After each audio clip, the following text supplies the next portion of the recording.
aujourd'hui avec Alicia, que j'ai rencontrée lors de la journée de la grève féministe le 14 juin, qui s'est tenue dans plein de villes, j'imagine. C'était pas qu'en Suisse, non? Si, c'était qu'en Suisse. Ah, c'est vrai? Ouais, il me semble que c'était qu'en Suisse, mais dans tous les cantons.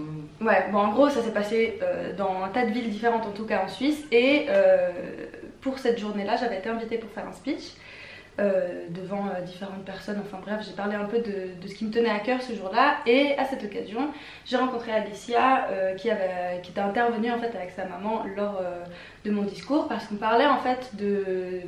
Enfin, j'avais abordé le sujet de la culture du viol, du harcèlement et de ce genre de choses. Et vu que toi, t'es concernée par ces sujets au point d'avoir dédié une partie de ta vie à lutter contre ça, et ben elle est venue me voir pour me parler du coup d'une association. Donc je te laisserai un petit peu t'exprimer là-dessus si tu veux bien.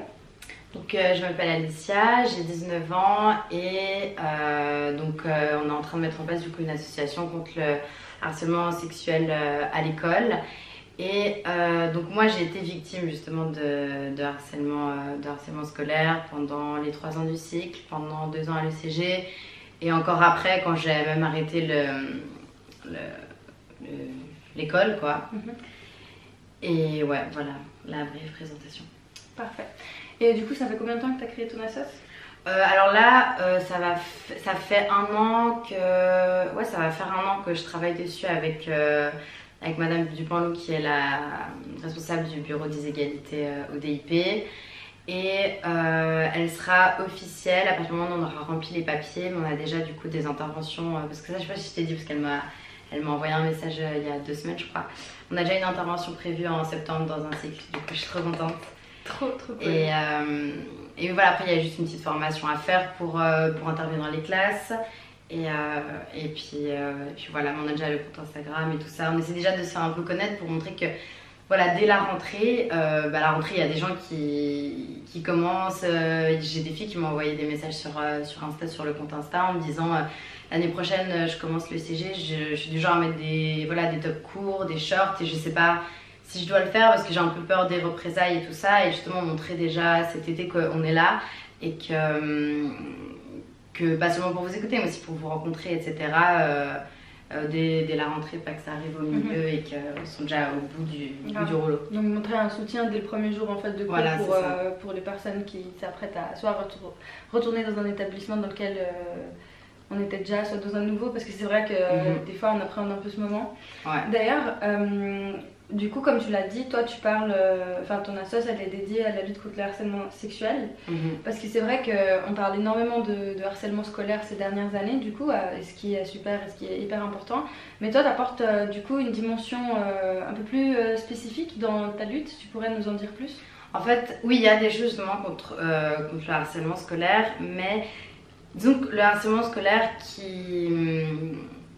qui je pense, j'ai eu l'impression au fil des années à l'école, qui est beaucoup là et où il n'y a personne qui fait jamais rien, c'est vraiment le harcèlement vers les femmes vers les jeunes filles plutôt, par rapport à comment elles s'habillent, par rapport à ce qu'elles font de leur corps, par rapport à comment elles se tiennent, par rapport à comment elles parlent. Et en fait, même le règlement en fait, de l'habillement fait en sorte qu'on se sent un peu discriminé parce qu'on n'a pas le droit de s'habiller comme ça parce que justement on est une femme et qu'on a des seins. Mon Dieu, quelle horreur. Et que tu vas déconcentrer les garçons. Mais oui, exactement. Et l'éducation des garçons est plus importante que la tienne, tu comprends? Voilà, c'est exactement ça. Parce que ma mère, qui est prof, elle m'a raconté hier soir justement, il y a le doyen que j'avais à la CMA, j'étais à la CMA, il est directeur d'un nouveau cycle, je ne sais plus le nom du cycle. Et en fait, il est en train de faire tout un règlement, mais juste dédié aux filles. Et même par exemple, il fait des trucs, ils font plus de ventes de pâtisserie parce que les parents ils sont censés payer 25%, donc voilà, donc oui, merci pour ceux qui n'ont pas les moyens de payer. Voilà, et il fait tout un règlement. Bon, ça c'est pas légal, du coup, tu vois, si on essaye un peu de. Je pense qu'on peut faire quelque chose, mais. Et il y a beaucoup de sites qui se basent, d'après ce que ma mère m'a dit, il y a beaucoup de sites qui se basent là-dessus, en faisant vraiment des règlements où il y a beaucoup plus de contraintes pour les femmes, enfin pour les filles que pour les garçons. Ouais, c'est souvent les politiques qui touchent à la tenue vestimentaire, que ce soit à l'école ou même dans l'espace public, ou même, je sais pas moi, voilà, il y a récemment eu l'histoire avec les femmes qui accompagnent des enfants des sorties scolaires en France. qui ont plus le droit en fait de porter un foulard. Et du coup, souvent ce genre de politique touche toujours les mêmes personnes en fait. Genre, on part du principe que c'est censé s'appliquer à tout le monde, et évidemment, les premières ciblées, c'est toujours les femmes, et encore plus les femmes racisées ou qui portent des attributs religieux, etc. Et du coup, ouais, c'est vrai que c'est vraiment un problème parce que ça focalise le débat sur le fait que, en gros, ton apparence, elle va participer à l'harmonie d'une leçon en cours à l'école, et que, en gros, c'est ta responsabilité, quoi. Moi, une fois, on m'avait même dit quand j'étais au collège, donc nous, on parle du collège avec la vision suisse, sachant que le collège, c'est l'équivalent du lycée pour les personnes qui habitent en France. Et moi, quand j'étais au collège, c'était ma première ou ma deuxième année, je sais plus, j'avais carrément une prof qui m'avait repris lors d'un oral en disant que ma robe, elle n'était pas appropriée parce que ça déconcentrait le jury, en fait. Puis, en tu gros, m'as raconté, je crois. C'est abusé parce que du coup, enfin, elle l'a pas dit exactement avec ces mots, mais en gros, elle m'a dit, ouais, cette tenue, c'est pas approprié. Et quand j'ai demandé pourquoi, elle m'a dit, bah, parce que ça peut déconcentrer le jury ou un truc dans le genre. Et j'étais là, mais quoi? Genre, du coup, attends, je suis face à un homme adulte réfléchi, avec la capacité de raisonner, tout simplement. Qu'est-ce que tu me dis? Enfin, tu vois, ça n'a aucun sens. On aimerait, du coup, avec cette association, faire en sorte que, voilà, on est là pour... voilà, comme j'ai dit tout à l'heure, pas seulement pour envoyer des messages, faire de la prévention et tout ça, mais vraiment être là physiquement, psychologiquement. Et moi, j'ai besoin aussi, ça m'apporte aussi quelque chose, tu vois, en fait, c'est pas... Ça m'apporte aussi quelque chose parce que je me suis rendu compte il y a à peine quelques mois que c'était vraiment grave ce que j'avais vécu. Et c'est ça vraiment le problème, c'est qu'il y a beaucoup de jeunes filles qui se rendent pas compte que de se faire traiter de pute, de se faire traiter de salope, de se faire claquer le cul, de se faire rajouter dans des groupes sur les réseaux sociaux, insulter et tout, c'est pas quelque chose de normal. C'est pas normal qu'une fille est considérée comme une pute parce qu'elle a le ventre à l'air, parce qu'elle a un décolleté, parce que voilà. On avait plusieurs comment dire, pistes de pourquoi en fait voilà, il y a la jalousie, il y a le fait de bah si je la traite de pute, du coup c'est à dire que les mecs vont être de mon côté et moi je serai pas une pute. Et ouais, il y a beaucoup. Ouais. C'est une manière de se dissocier en fait de toi, parce que si toi t'as l'aura par excellence de la meuf à qui il faut pas s'associer, bah autant te rejeter quoi, pour avoir le moins de rapprochement possible avec toi. Comment ça a commencé en fait? Genre quand t'étais plus jeune, t'as dit quand t'avais 12 ans, parce que quoi, tu te maquillais, tu t'habillais, Ouais, du coup comme il est dit dans le reportage, ça a commencé d'abord parce que j'ai commencé à me maquiller super tôt. Parce que j'avais de la poitrine, donc j'avais envie de montrer, j'étais fière d'avoir de la poitrine. Du coup j'ai commencé à mettre des décolletés et tout ça, donc ça a commencé comme ça.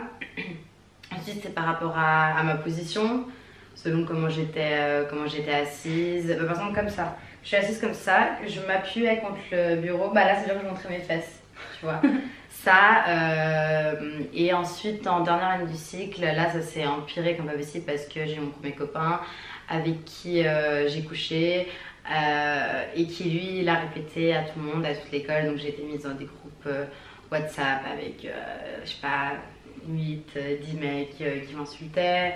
Au début de cette année aussi il y avait les mecs dont mon ex qui me claquait les fesses. Il y avait les filles, et à un moment j'étais vraiment toute seule, j'avais plus, parce que même mes amis s'étaient du coup détachés, enfin pas détachés, c'était éloigné de moi en fait. Et voilà, après je suis arrivée à l'ECG en me disant que c'était terminé, tu vois, genre je serais plus la pute de la CEMA, j'étais aussi de la CEMA, je serais plus la pute de la CEMA. Et je savais que la plupart des gens dans mon cycle allaient aller soit à l'école de com, soit au collège. On était deux à aller à l'ECG, c'était mon ex et moi-même. Super. Donc ce qui n'a pas du tout été une bonne chose au final. Mais du coup je suis arrivée à l'ECG en ayant beaucoup d'espoir, malheureusement mal placé, parce que ça s'est pas du tout passé comme prévu.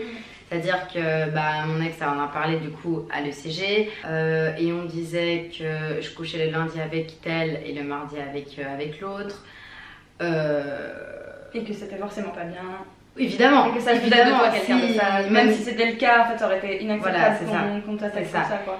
Et Et oui, voilà, puis c'était pute, ça, enfin la routine quoi. Franchement, c'est devenu la routine, honnêtement. Toi, c'était ton quotidien en fait de faire de la pute de service quoi. Ouais, disons que ça m'a quand même beaucoup renfermée quand je suis arrivée, parce que du coup, j'ai fait ma première année à l'ECG que j'ai redoublé. Sachant que j'avais totalement les incapacités vu mon niveau au cycle. Mais avec tout ça, c'était impossible de se concentrer en fait. Et quand j'ai commencé ma deuxième année, je me suis retrouvée dans la classe avec que les potes de mon ex qui m'avaient traité de pute. Et donc ils étaient, enfin pas forcément gentils, hein, mais absents, disons, qui me laissaient tranquille. Mais moi-même, je me suis interdit énormément de choses du coup. J'ai été beaucoup dans la provocation au début au cycle. Et après, je me suis interdit énormément de choses, pas au niveau physique, mais au niveau de ma personnalité. Je m'interdisais de parler vraiment aux gens. J'avais une amie vraiment avec qui je passais mes pauses et tout, et quand elle était pas là, c'était la cata. Parce que être au milieu de la classe, enfin quand on était en classe, être au milieu, c'était impossible pour moi. Faire la gym, c'était impossible. J'avais des certificats médicaux pour pas faire la gym, pour pas... Pourquoi? Parce que la gym, c'était un endroit où c'est un endroit où on est tous ensemble, on est obligé de se parler. On n'est pas dans une classe où on doit se taire si on se fait renvoyer. La gym, c'est vraiment... On est ensemble, en fait, c'est en équipe. Et moi, j'avais très peur de parler aux autres en sachant qu'ils connaissent ma réputation, en fait. Et qu'ils disent, ouais, j'étais dans le groupe à la gym avec la pute. J'avais hyper peur de ça. Et en gros, c'est ça, sans parler. Après, voilà, j'ai porté plainte deux fois, je crois. 2 fois, une main courante et 2 fois j'ai porté plainte. S'il y a eu un faux compte Instagram aussi sur moi, des menaces de mort. Ça va tellement loin. Voilà, ouais. Genre ris de nerfs quoi, parce que c'est hallucinant en fait. Et ce que tu dis, en vrai, moi je le découvre pas parce que je me souviens, moi, dans le milieu dans lequel j'ai évolué, qu'il y avait tout le temps des histoires comme ça. De filles enfin c'était les boucs émissaires par excellence. Donc oui, il y avait les personnes harcelées scolairement qui étaient des mecs, des meufs, enfin bref, il n'y avait pas de profil particulier, mais voilà, c'était des personnes vulnérables. Mais il y avait en plus de ces profils là de personnes harcelées tous les jours, frappées et tout ce que tu veux, les fameuses meufs qui en fait, une fois qu'on leur avait marqué au fer rouge l'étiquette de la salope de base, ça les a poursuivis, mais toutes les années qui ont suivi. Et je me souviens que même encore aujourd'hui, il n'y a pas si longtemps que ça, en parlant avec des vieilles connaissances que j'ai pas vues depuis presque 10 ans du coup, et qu'on se remémorait un peu les histoires de quand on était plus jeune, en fait on réalise que maintenant, tu vois, à quel point ça c'est une étiquette qui colle à la peau et qui... en fait ça a détérioré un tas d'aspects de ta vie, tu vois, parce que là tu me parles d'isolement social, tu me parles du fait que même ta personnalité tu dois l'effacer, que tu dois calculer avec qui tu parles, comment tu parles, enfin c'est une question presque de survie en fait à ce stade-là, parce que voilà. Maintenant, après, honnêtement, c'est des choses qui restent, je veux dire, même maintenant, alors que je me sens forte, j'ai envie de me battre vraiment, et je suis prête à exposer la vie que j'ai vécue, enfin les moments que j'ai vécus, pour que ça bouge, pour vraiment que les gens se rendent compte que c'est grave. Parce que je pense que toi, tu t'es pas rendu compte que ce que ces filles vivaient était grave, mais je pense qu'elles-mêmes, ça se trouve, ne s'en rendaient pas forcément compte, parce que même moi, je m'en suis pas rendu compte jusqu'à que je suis allée voir le film dont je t'avais parlé là sur le harcèlement scolaire, un film mexicain, je sais plus comment il s'appelle, mais bref. Quand on s'est vu et que tu m'as présenté ton association et pourquoi tu faisais tout ça, tu m'as dit que toi-même, tu te rendais pas compte de la violence que tu vivais. Ouais. Donc si déjà les personnes concernées minimisent l'impact de ce qu'elles vivent, ce qui n'est pas une reproche, hein, parce que c'est juste de la survie, enfin je veux dire c'est normal de faire ça pour qu'on puisse continuer, mais déjà si même les personnes directement concernées qui sont la cible de ce genre de violence minimisent ça à fond, imagine les autres comment ils peuvent percevoir ça, parce que en fait pour les autres c'est un divertissement, et même quand on a 12 piges on se rend pas compte, mais moi je me rappelle en tout cas dans mon cycle, c'était ce qu'on préférait en fait. Les histoires, les ragots. Les rumeurs sur une telle qui a fait ça. Enfin, genre, je veux dire, les gens pouvaient en parler pendant des heures et des heures et des heures. Alors après, moi je m'inclus dans le groupe dans le sens où moi je prenais pas position pour lutter contre ça. Mais après, pour être complètement honnête, je pense que quand même assez vite, je m'étais rendu compte du fait qu'il y avait quelque chose de très malsain et très nocif. Mais il y a un effet de groupe qui se fait, qui fait que même quand t'es pas d'accord profondément et que t'arrives à réfléchir un peu et à te dire c'est grave ce qui se passe, tu restes quand même. Parce que t'as peur du coup d'être aussi.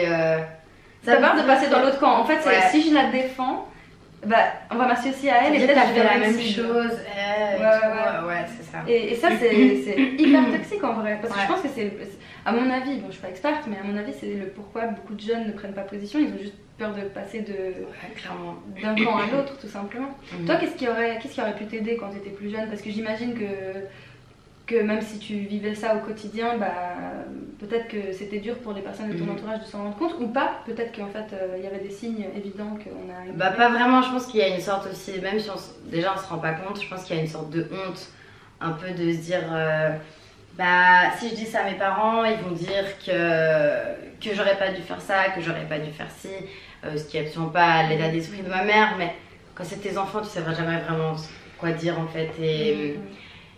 Et voilà, j'avais peur de ça, donc j'en parlais pas vraiment. Et honnêtement, je pense que j'aurais juste eu besoin que pas forcément, enfin déjà que les profs fassent plus, ça c'est une évidence. Que les conseillers fassent plus, ça c'est une évidence. Que la police fasse plus, ça c'est une évidence. Mais j'aurais voulu en fait que y ait quelqu'un d'autre, une autre fille comme moi qui me traite pas aussi de pute, parce que même les putes se traitent, enfin les putes se traitent de putes entre elles.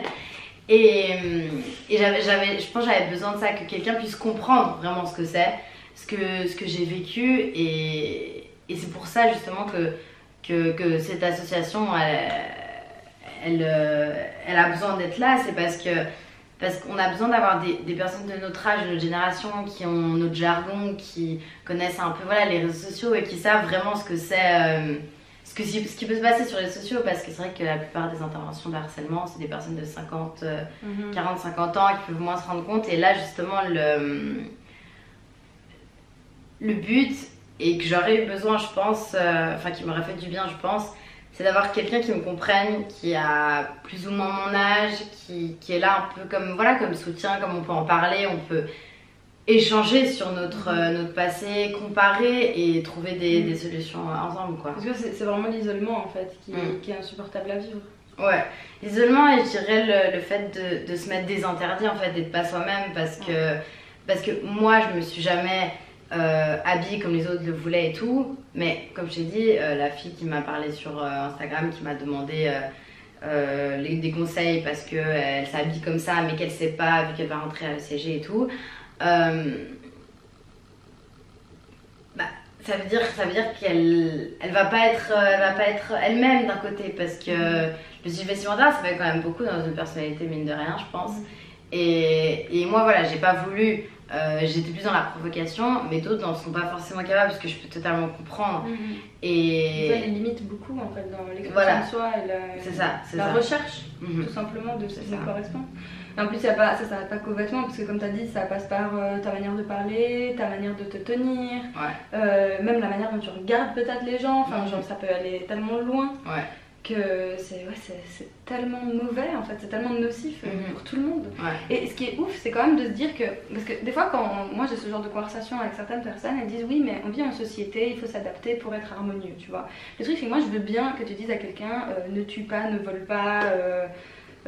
N'agresse pas, ne violente pas, ok je veux bien, enfin ça c'est des trucs de base je veux dire qui entrent dans le respect, mais à partir de quel moment on s'est dit que c'était un manque de respect que de se promener avec un crop top en fait, ou de mettre un mini-short, enfin, je veux dire à partir du moment où il y a des normes qui sont appliquées à tous et qu'elles sont respectées, il n'y a pas de raison de commencer à chipoter parce que non mais toi t'es une fille et puis selon tes formes et selon ta physionomie et la taille de tes seins et la taille de tes fesses, bah du coup c'est pas la même chose, tu vois, parce que moi je veux bien que dans les espaces publics, le tram, la rue, l'école, tout ça, on se dise ouais on va pas se débarquer torse nu, on va pas débarquer en string à l'école ou quoi, ok, mais ça c'est des règles qui s'appliquent à tous.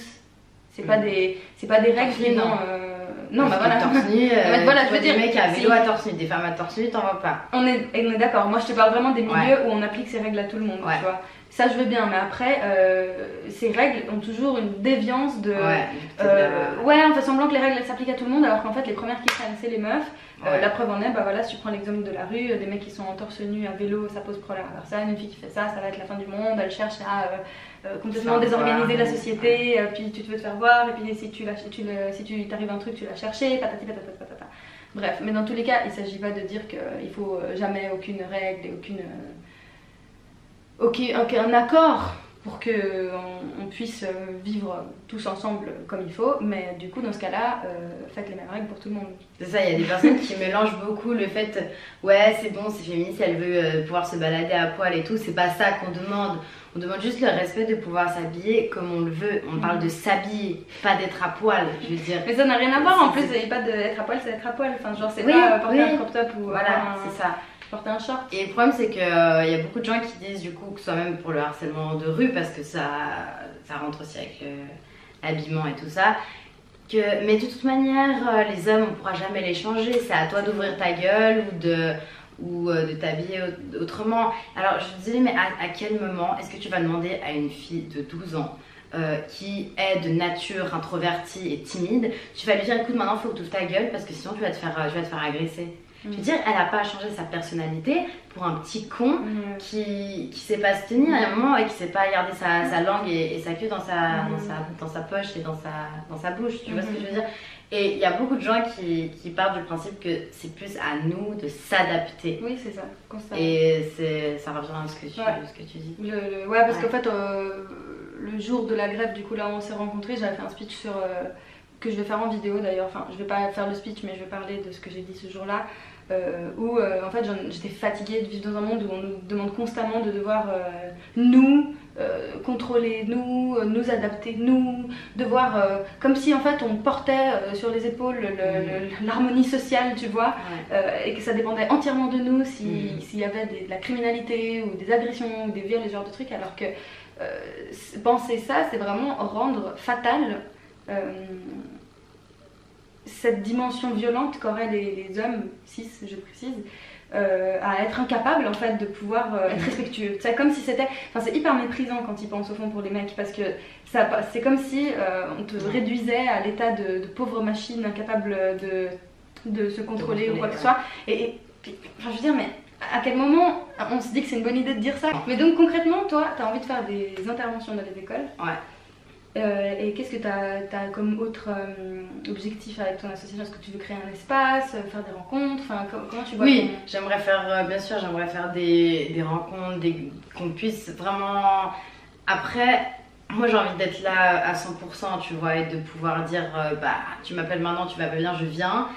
Chose qui n'est pas possible parce que je travaille, mais voilà, mais oui, j'aimerais faire déjà les interventions, que ce soit au cycle, que ce soit à l'ECG, que ce soit même en primaire, ça commence dès le primaire. Oui. Et voilà, faire des groupes, qu'on puisse se rencontrer. Après voilà, il y a les affiches aussi qui vont être imprimées, j'attends. Et voilà, mais c'est surtout le point de base, c'est les interventions dans les écoles, parce que je pars du principe que tout passe par l'école, parce que c'est quand même 50% de l'éducation des enfants, ils sont quand même plus à l'école que chez eux. Après, j'ai envie aussi de toucher les parents, après voir comment, c'est plus compliqué, mais qu'ils soient au courant que ça existe, quoi, parce qu'il y en a qui se rendent pas compte. Et voilà, mais disons que le cœur, c'est vraiment les interventions, parce que je pense que, je sais pas, dans une classe, il y a une autre ambiance, ouais. Non, Voilà. c'est pas une sorte de cours, mais un cours différent, quoi. Moi, c'est intéressant, et de toute façon, le simple fait d'avoir créé ce genre d'organisme, ça permet aussi aux gens de mettre un mot sur une souffrance, et donc d'avoir un endroit où chercher de l'aide, tout simplement. C'est ça, franchement, mettre au courant,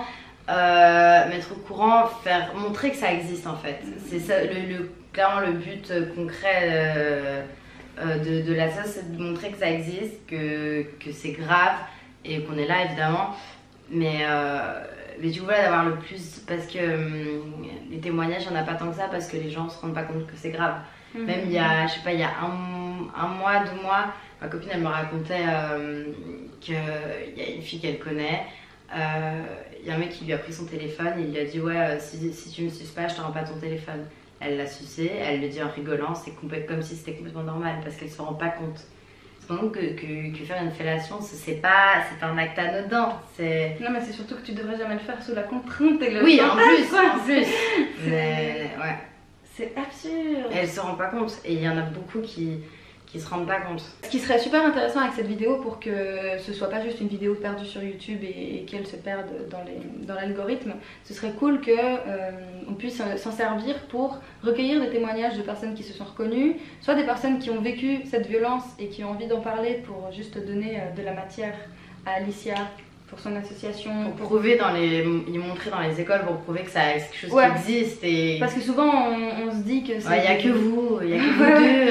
Voilà, vous êtes des cas isolés alors que non, c'est des phénomènes systémiques et donc le plus de témoignages on a, mieux c'est. Dans tous les cas, si c'est quelque chose que tu vis actuellement, par exemple, si tu es même peut-être dans le milieu professionnel, parce que ça aussi, hein, c'est très courant, il y a plusieurs personnes qui en parlent, je vais voir si je retrouve mes références, je les mettrai dans la description.